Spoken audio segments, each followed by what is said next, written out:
Solo un contagio si è registrato ieri in provincia che ha interessato la nostra città. Agrigento, secondo il bollettino giornaliero inviato dall'ASP, che registra quotidianamente l'andamento del Covid-19, per cui i contagi in città sono saliti a 12, mentre in tarda serata di ieri si è appreso di un nuovo caso che riguarda il comune di Canicattì, per un complessivo di 6 persone infettate. Si tratta di un soggetto in ottime condizioni di salute postosi immediatamente in isolamento dopo aver avuto la certezza di essere in contatto con un altro soggetto risultato positivo, così quanto comunicato dal sindaco di Canicattì Ettore Di Ventura. Il sindaco ha raccontato che ho sentito l'interessato, l'ho assicurato che si trova in stato di isolamento domiciliare e che sta osservando le misure precauzionali del caso. È sempre in continuo aggiornamento i numeri dei contagiati. Un nuovo caso è appena stato segnalato dal comune di Ravanusa, come comunicatoci dal sindaco Carmelo D'Angelo, che afferma che trattasi di un nuovo altro focolaio. Salgono così a 3 i casi nel comune di Ravanusa. I dati forniti dall'assessorato regionale danno invece alla nostra provincia 116 contagiati, tra cui guariti e un deceduto e 0 ricoverati.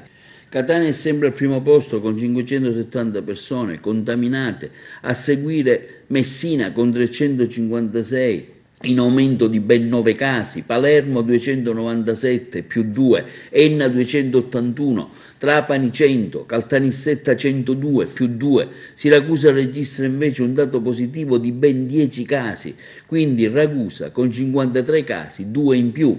I tamponi effettuati in Sicilia di cui si è avuto l'esito positivo sono stati 2.302 più 70, mentre attualmente sono contagiati 1.967 persone più 25, 187 sono i guariti più 35, 148 le persone morte più 10.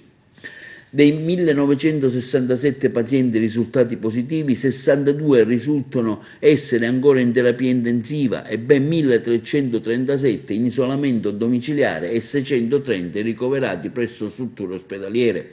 E sempre in emergenza Covid arriva la conferma della notizia del sindaco di Porto Empedocle, Ida Carmina, che a seguito dei 70 circa migranti arrivati con la motonave che collega Lampedusa di chiusura del porto, l'ordinanza e sempre in tema di emergenza Covid-19 arriva la conferma della notizia del sindaco di Porto Empedocle, Ida Carmina, che a seguito dei 70 immigrati arrivati con la motonave che collega Lampedusa di chiusura del porto. L'ordinanza è trasmessa già al Ministro degli Interni, alla Questura di Agrigento e al Presidente della Regione Siciliana. Pertanto, afferma Carmina, finché durerà l'emergenza sanitaria del coronavirus, il porto empedoclino non assicurerà i necessari requisiti di porto sicuro. Nel provvedimento scritto è vietato lo sbarco e il transito di qualsivoglia migrante, visto che c'è l'impossibilità di individuare la possibile insorgenza di patologie derivanti da agenti virali trasmettibili con particolare riferimento al Covid-19. È merito anche al migrante egiziano di 15 anni proveniente da Lampedusa e transitato a Porto Empedocle, risultato positivo al coronavirus e successivamente trasferito a Pozzallo, ospite dell'hotspot.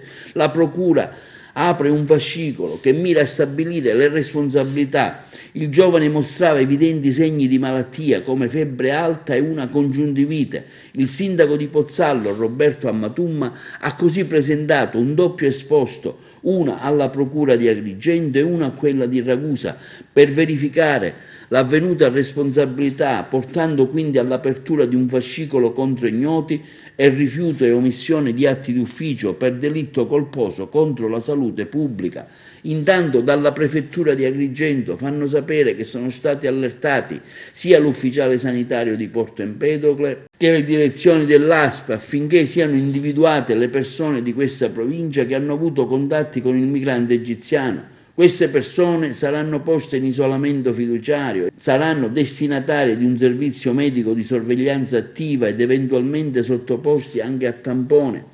E nel caso in cui dovesse esserne riscontrata la necessità, il sindaco di Pozzallo ha anche inviato la richiesta di un atto ispettivo all'assessorato alla salute della regione, chiedendo di sapere se il migrante egiziano sia stato visitato in modo approfondito prima della partenza da Porto Empedocle verso Pozzallo. E intanto ci arriva come ultima notizia dal sindaco di Siculiana, Giuseppe Lauricella, che mentre siamo impegnati a gestire una situazione difficilissima che chiama tutti noi al senso di responsabilità, dalla prefettura di Agrigento, senza alcun preavviso né dalla stessa né dal gestore della struttura né da altre autorità, ci è stato comunicato con una breve e poco dettagliata chiamata telefonica che presso la struttura di Villa Sicania sono stati alloggiati 70 migranti che saranno posti in quarantena preventiva e quindi impossibilitati ad uscire dalla struttura.